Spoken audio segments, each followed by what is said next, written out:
Have you ever wondered how your sales performance compares against your competitors and peers? The B2B Sales Benchmark Report provides the definitive guide to what success looks like in 2021. See how you compare in terms of win rate, sales cycle, average deal value, relationships, and engagement. You can see the results and get the full report at ebsta.com/B2B-sales-benchmarks. What's the addressable market? Who's going to buy? Where can we sell and who's going to buy? And the reality is everyone has a phone.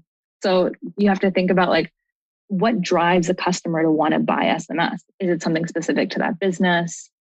Is it their customer base being more likely to respond to SMS?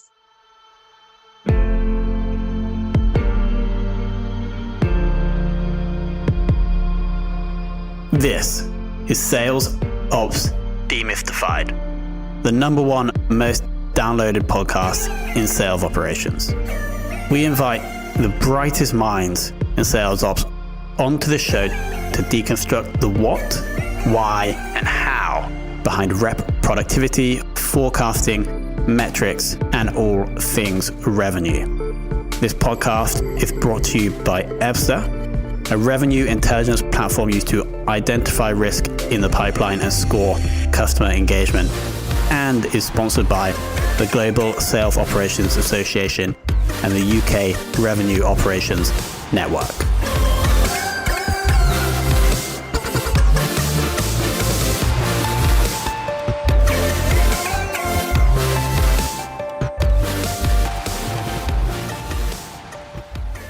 Hello, and welcome to another very special episode of the Sales Ops Demystified podcast. Today, we're joined by Zahra Bukhari, who's currently a senior sales operations manager at Klaviyo.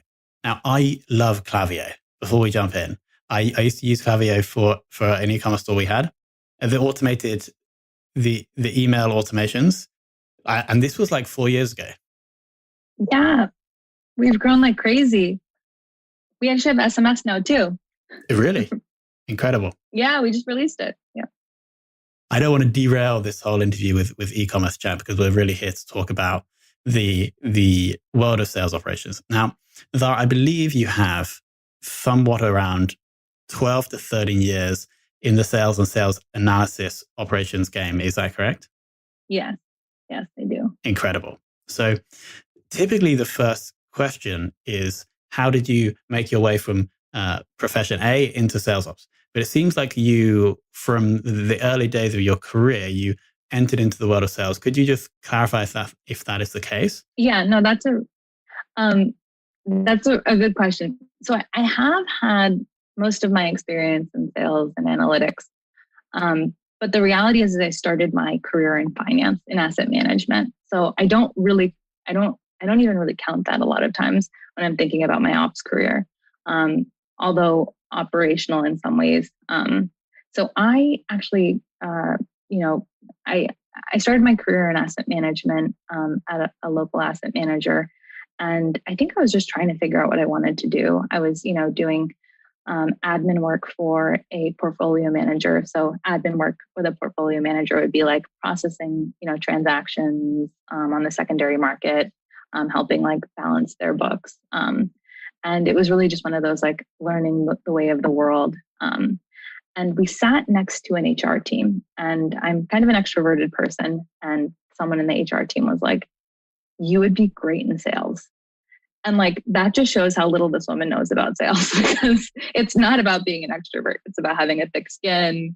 It's about, being a great listener. It's about being, I hope it doesn't say that I'm none of those things, but it's so much more than just being extroverted. But because I was young and she seemed, really excited, and she's like, the money's great, I was like, okay, let's do it. So I interviewed for a team that sold exchange traded funds at our asset manager. And we work with traders at hedge funds and other asset managers. And, I think as soon as I joined, I realized that sales was not for me, especially in finance, because, one, there's a culture, right? I'm a young South Asian woman in dealing with a sea of not young South Asian women who couldn't pronounce my name, who who didn't have the same personality. They all kind of fit one package, and I wasn't one of those. So I instantly felt kind of uncomfortable. I wasn't super passionate about, exchange traded funds.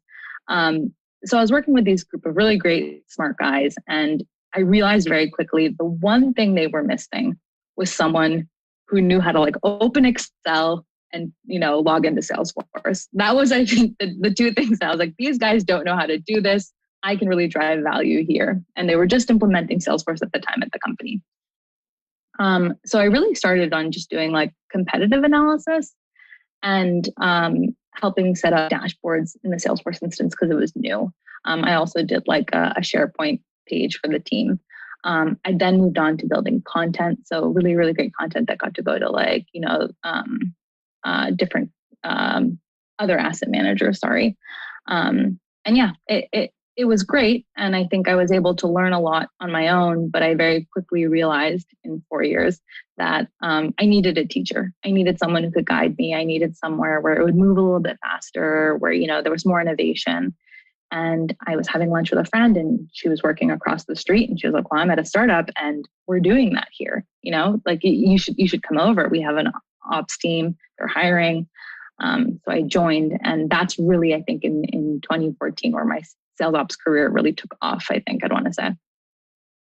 Got it. So it was like an organic start where you were in a sales function and you realized actually selling was not great. So you shifted your time over and then you really got into the world of sales ops when you moved. And away from it was State Farm, that was the financial services company, and then Localytics, that was the startup. So the company was State Street Global Advisors. So they're a bank, but they have an asset management arm that's pretty big in Boston. And yeah, it went from moving the finance world to the SaaS world to Localytics. Yeah.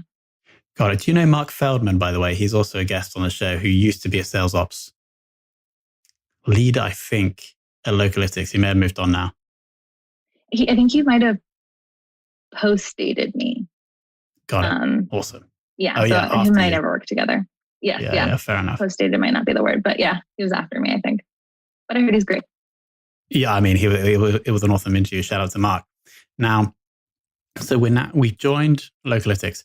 Were you the only sales ops resource, or did you join part of a team? That's a great question. I was a part of a team.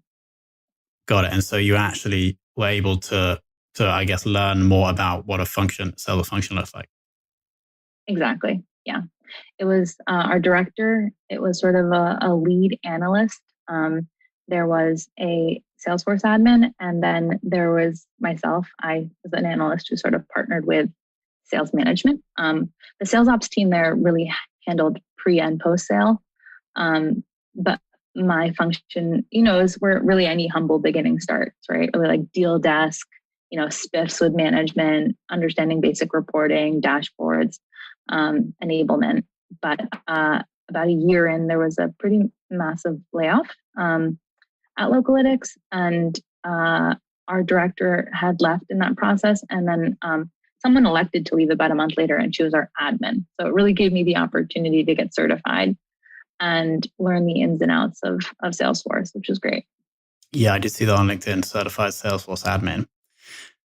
Zooming into today in Klaviyo's function, if we can, could you just roughly share a rough number of reps that your team is supporting, and then also a rough number of people in the sales ops team?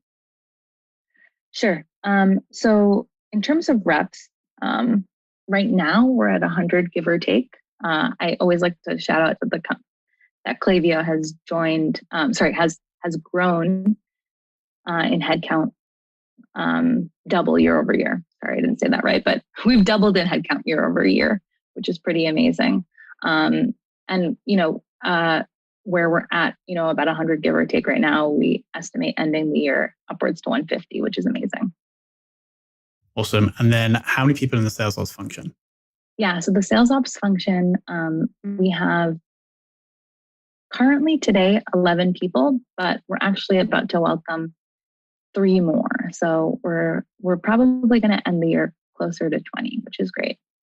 And could you break down the functions or the roles in the department between those 20? Sure, yeah. So we have 2 sort of main functions. we have a data function, and then we have a systems function.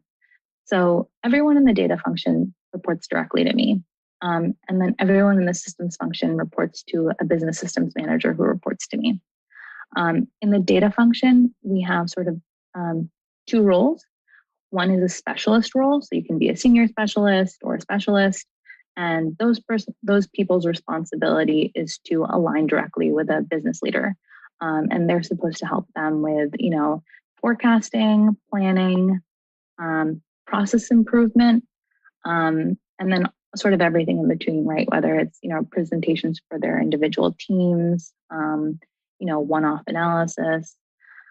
The other role we have is an order admin role.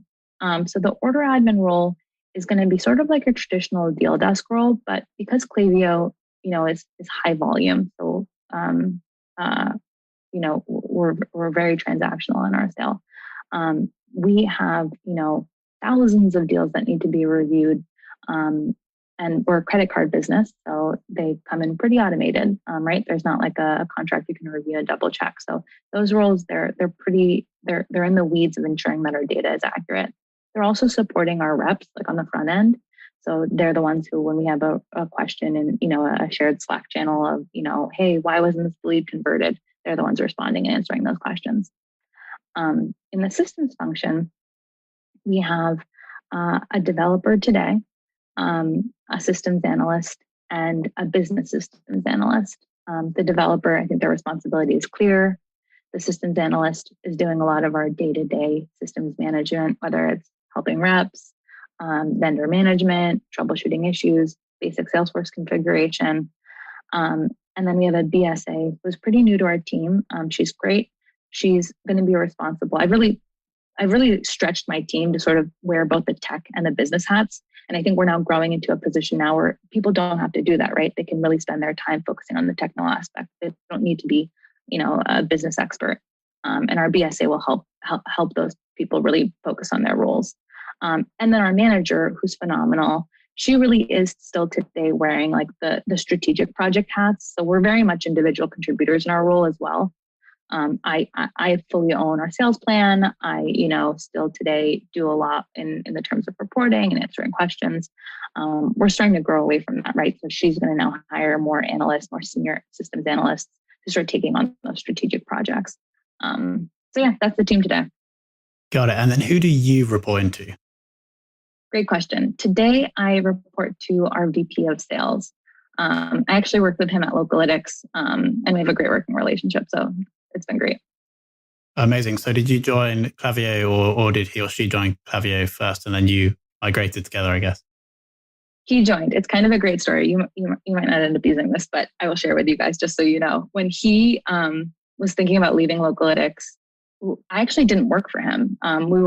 We worked together, but it was very much just like, we just had like a basic employee relationship. He was a great guy. I liked working with him.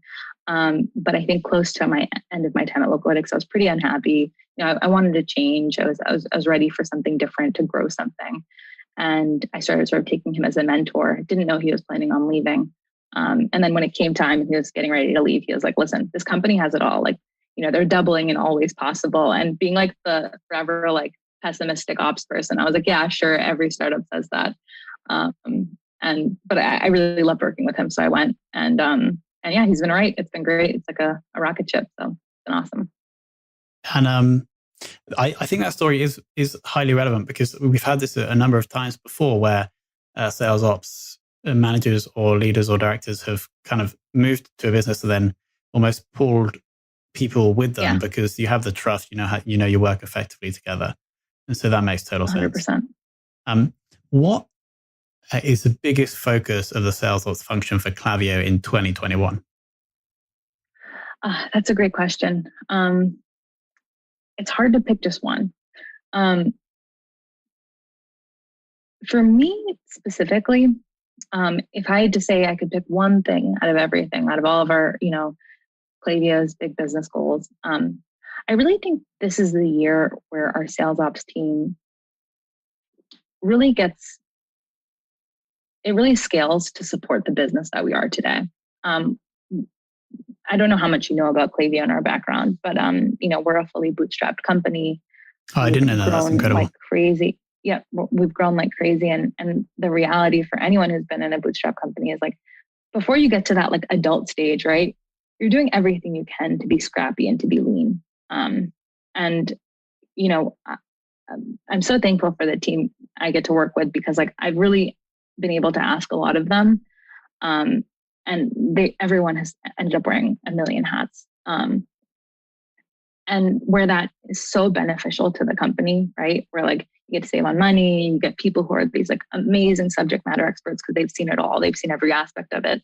You end up losing too, right? This year, I've really come into a world where like I see where managers don't feel supported. I see where they kind of feel like, oh, well, you must be too busy to help me with this, right? So this is the year where I am very hopeful that we will now start hiring to get, a single point of contact for every leader, right? So they don't have to feel like a project is too small or a question they want to answer is not relevant. And then I think on the more business side, we just released SMS. We re-released SMS, I should say, into a subscription model. And we're growing that part of our business, right? We're thinking of all the new markets we can go into. That's the most obvious right now. And I think figuring out ways to scale our systems and our processes to support those new endeavors, I think is really huge for us right now. And it's challenging, so it's the focus, I think. Yeah, and so just for the benefit of the audience, Klaviyo is essentially e-commerce email automation software, and the core product is the email. But then you've also, I assume, released the automation product for texting as well. So we are a marketing automation platform, and our core product historically has been email. We actually last year, or maybe even the year before, with COVID, everything is like a blur. But the year before, released a customer analytics product that came. It came with the product. You didn't need to sell it. You didn't need to buy it separately, and that allows you to see the insights into your customers and sort of an analytics level. And now, more recently, we released SMS. Yeah. Awesome. And so, do you have like a separate sales team or sales plan for SMS? How's that going to impact the work of the sales ops team? That's such a good question. So we did have a separate plan coming into the year. But what I will say is like SMS is a really, really difficult, product to plan for, because there's not a ton of data, right? When you think about, if you've never sold it before, you don't have any of your own historical data, which we have heavily relied on when we think about planning the year. But then when you think about like out in the market, and we have a phenomenal BI team that produces a bunch of data for us, but really, what questions do you ask when you plan? You think to yourself, well, what's the addressable market, right? Who's going to buy, right? Where can we sell and who's going to buy? And the reality is everyone has a phone. So you have to think about like, what drives a customer to want to buy SMS? Is it something specific to that business? Is it their customer base being more likely to, respond to SMS? Is it based on like the segment they're in, right? If they're higher or lower in the segment.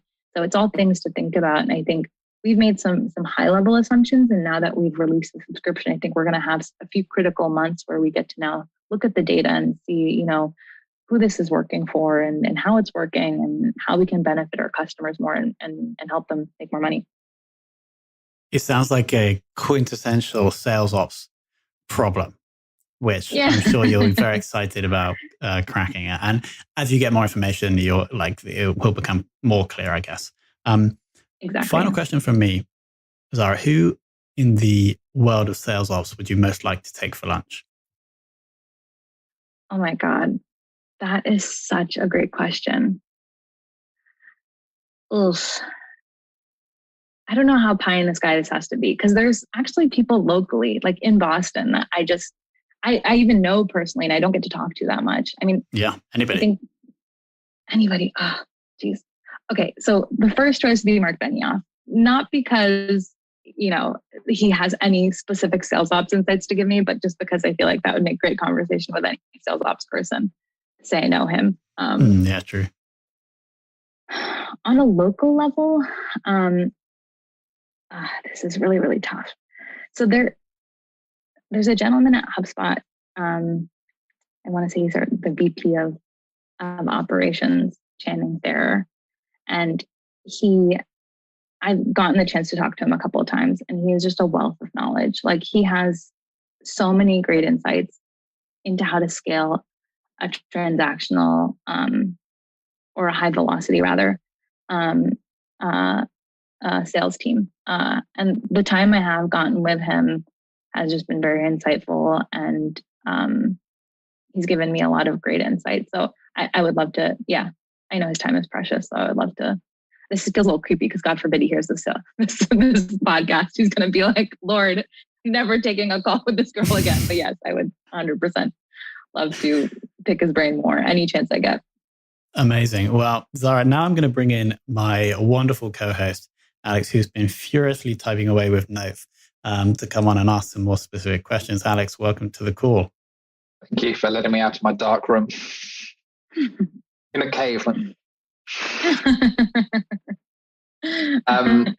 No, thank you so much, Zahra. It's been really interesting listening in. And you described Klaviyo as great, like a rocket ship, and you said 2x every year. And if my maths is correct, you've been there 3 years, which means that's approximately 8x since you've been there.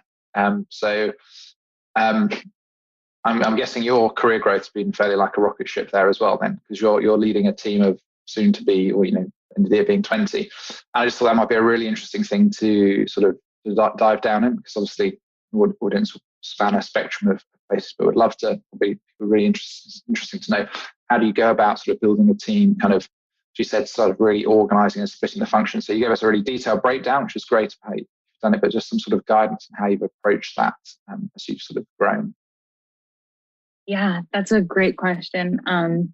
I should start by saying, when you guys reached out to me, I was really excited, and listening to some of the podcasts, I was like, wow, a lot of these people have so much experience. And I never once tried to claim that I have like the silver bullet or all the experience to answer all the questions. But you're right, Klaviyo has given me a lot of opportunity to gain confidence in answering, in building and answering really difficult questions. So when I joined Klaviyo, I was taking over from someone who's actually a manager in our BI team now. He's super smart, but his goals were never operations. He was just sort of, helping grow the function to the best of his ability with the experience he had. He did a great job, but he had a co-op. So I came in and I inherited one co-op or intern, and it was her and I was kind of still in that very much that prior experience brain where I was like, I can just be a jack of all trades. I can sort of do as much as I can on my own, and that should be enough. And so I was like managing our Salesforce instance. I was putting up, helping put up a partner program. I was helping, begin driving more outbound revenue. I was, helping doing a million things. And I realized very quickly, I have to answer that question. How do you build a team to support a business like this? And it's funny because, when Tom asked me the question, that's still my answer, right? I just need to get this team right. So I think in growing it sort of happened organically, right? So I think I mentioned the partner program. We had a phenomenal partner program at the time, but it had so much room for improvement in ways we could leverage our partners, even more. And we wanted to make some major improvements, which included standing up a partner portal, improving the program so it incentivized our partners too, who work so hard. And so I quickly was like, okay, I'm doing all this work. I need to bring in a channel operations specialist. That was my first sort of specialist that I was like, I need someone who can go out and partner with channel leadership on my behalf that I can trust that, will do a good job. And then I think soon after that, I was like, okay, our systems are a little overbuilt, right? We're this high velocity business. We're getting, thousands of, leads and we need to make sure that we're building a system that can scale. So I found who's now our business systems manager, this phenomenal woman, Catherine, who, she ended up running systems for a year independently. And she did some amazing things. She completely rebuilt our lead routing system. She moved the entire company from Classic to Lightning. She moved our product to Salesforce Sync. to Heroku, which made it a more efficient sync, with the help of some other great engineers on our team. So that was sort of the next critical hire. We then promoted our co-op to actually a full-time role, which was phenomenal. And that's sort of where it just sort of like was like we opened the gates. We were like, okay, where can we fill spots? Who can we add? And it kind of was like a little haphazard. Still being lean, it was like, what are the holes and how can we fill them, right? Who can we get to fill them? And so that was really last year, was like, who do we need to like what butts and seats do we need to make sure things don't break? And that was getting some of the roles I had discussed. And now this year it's really focusing on like, okay, great. There's not a lot of water spitting out of those holes that I described, but like now how do we build it so we have everyone sort of like humming? We have like a sort of like an operational system that works, that like, if a manager comes in, they know what to expect, how to be supported, how to forecast the business, how to plan the business, how to understand how their team's performing. So that's sort of been my method as of now. Thanks very much. It sounds a bit like, I suppose heard it as just like with sales ops, as you see a problem in the data like that, you saw a problem in your life, sounds the wrong way of putting it, but your work and what you're able to do. And you're like, go and solve this, so we find this individual to fit. And very, very nice use of overlapping skill sets, and engineering your job in the same way that you're doing to sort of serve the business. Well, that's actually, I really appreciate that you said that, because although this year it's getting like those, that alignment and that operating method, I think the next view then is like, well, then how do we get everyone thinking about the future, not just thinking about the now? You know what I mean? So it's going to be, I think, evolving over time. Thanks. And the other thing that it struck me is, obviously sales ops is very, be very in the weeds kind of role, because, and that often what draws people to it, like solving problems, understanding things, making things more efficient, better, etc. And as you're building a team out to 20, and inevitably you're less and less in the weeds, because you've got to say, you go do that for me. And just wondered a bit about how you're finding that transition, any recommendations, if you think there's anything, reasons to do it or not to do it for different personality types, just anything you can speak on there. Yeah, sure. That's a great question. I think when I first started growing up the team, one area where I really struggled was getting comfortable with delegating. And it's something I still really struggle with, right? You feel this guilt that you're putting all this work on other people that, you feel like is constantly changing. I was just in this leadership training where they were talking about like how critical it is to feel comfortable giving your team work that you don't know how to do yourself, right? And it's so funny when you're in a company that moves as fast, you do it all the time. So like, how do you continue to delegate even if it's a lot to ask of a team. And so I think one area where I've seen success, one, just in general, as I started growing the team and delegating, I was able to start thinking about bigger picture stuff, right? Our plan, for one, I think it just requires a lot of attention and a lot of time. But, one thing I was doing was I was independently forecasting for, our sales leaders. I was doing it twice a week, and it ate up a lot of time. And what I found was I was working like crazy, and then it'd come time to do the forecast, and I would be like, oh shoot, I have to go do that. So I would quickly put together some numbers and take a look at the data. And then I'd be like, wait, something changed. And now this is going to take up half my day, because now I need to look into what changed. I have to dig into the data. I have to understand trends. And sometimes it would take me an entire day, right? And losing a day is really, really hard. So this year, actually, I love telling the story of our co-op who, when I first started, she became a full-time person, and she's phenomenal. She's killing it now. So I was like, this would be great for her to learn about. And now she can do it at a more regular cadence, right? Because she has a slightly different bandwidth than me.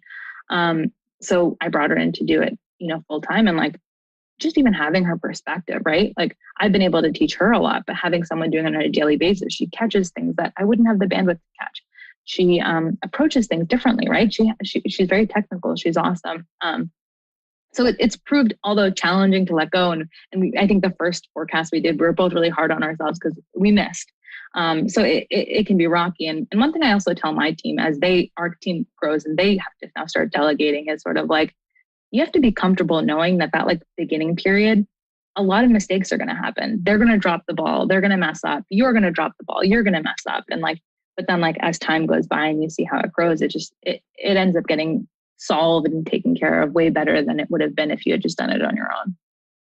That's really helpful. And I see if I can squeeze one more question in, because the other thing that really interested me was you talking about your SMS product and how you would approach selling a new product. And I think you kind of suggested that, you haven't got the data to lean on, so you just have to make some working assumptions and then test it. But I was keen to almost dive in there and just, what's your plan to sort of reevaluate? How are you thinking about how you're going to go about that and what you're hoping to see, etc.? Yeah, we brought on a really great director of SMS more recently, and having him here, I think, he's done it. I don't want to take credit. He's done a ton of work on the initial plan piece, and we've been able to partner with him and sort of just now today just understand like what underlying data do we need, so come 3 months from now we can comfortably say like, okay, this is how much we think we can do. This is what we should expect. So really building basic funnel reporting at this point, right? How many leads do we generate? And I say basic, but it's far from basic, right? Running a business where all of your, hundreds of thousands of leads that come in, we're all initially representative of a single product. Now you're introducing this new lead type, right? This new lead that's coming in that can represent that new product or both products or just the old product. So thinking about answering those questions, which our system team has done a phenomenal job at figuring out. So, really understanding like what is our lead volume? How many of those are we able to schedule meetings with? What's the process that we need to teach our different teams to help them actually be able to drive that data properly or log that data properly. And then on from that, like how many opportunities we create, how much of it we win, answering questions like, is the seasonality the same as the rest of our business? Do we have a longer sales cycle, a shorter sales cycle? Do these customers ultimately, churn or even grow the same way our existing customer base does? So a lot of questions that we need to answer that I think can really be solved with a solid funnel. And more recently, I think we've gotten there. Great, that's really helpful. I think we often want immediate solutions, but to say, but we can't do it now. But what do we need so we can do it in 3 months is a really helpful approach. That's the hardest part, right? You work with, especially reporting to, Tom asked the questions we were report to, and you report into sales. But in my prior company, I reported into finance. And being a sales ops team in a finance org, you almost become like a police, right? You're almost like, we can do this for you. We can't do this for you. Tough luck, right? That was just the reality in my last company. And it creates some tension between sales and sales ops because of that. Working in sales, there's the benefit that like you're able to build up so much more trust, right? Like I have a great relationship with the person who runs the team, with our directors. And although there's still some, the reality is our VP of sales drives our priorities, right? So I think trying to both work with the team and then also teach them why it might take longer or why, as much as a great idea to change a process, should feel like it can happen immediately. There's a reality that like, if we want to do it right, we need time. We need to build requirements. We need to understand. And I get why that can be frustrating, right? We have very lofty goals and we're growing like crazy. So it's a thin line to walk. Oh, thank you very much. That was very illuminating. All right, there we go. Zahra, thank you for coming on the show. Thank you for what I actually liked, which we hadn't really done before, is the detailed breakdown of the department, like the structure, who reports to who are the different job roles. And then there was a couple of really nice learnings in there. Particularly, I really do like it when I see sales ops people or like being almost moved around businesses because they formed the relationships with the people that they work with. And I think that's really, really great to see. And so with that, Zahra, I want to thank you for coming on and being so honest on the show. It's been an absolute pleasure having you. Thank you, guys. Thank you so much. This is fun.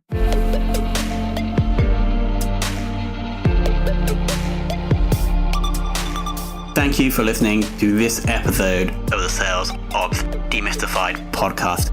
If you are listening on a podcast listening application, then please subscribe, rate, and review. And if you have any questions about the show, if you know a guest, or if you have any questions about sales operations, just hit me up at tomhunt@ebster.com. That's tomhunt@ebster.com.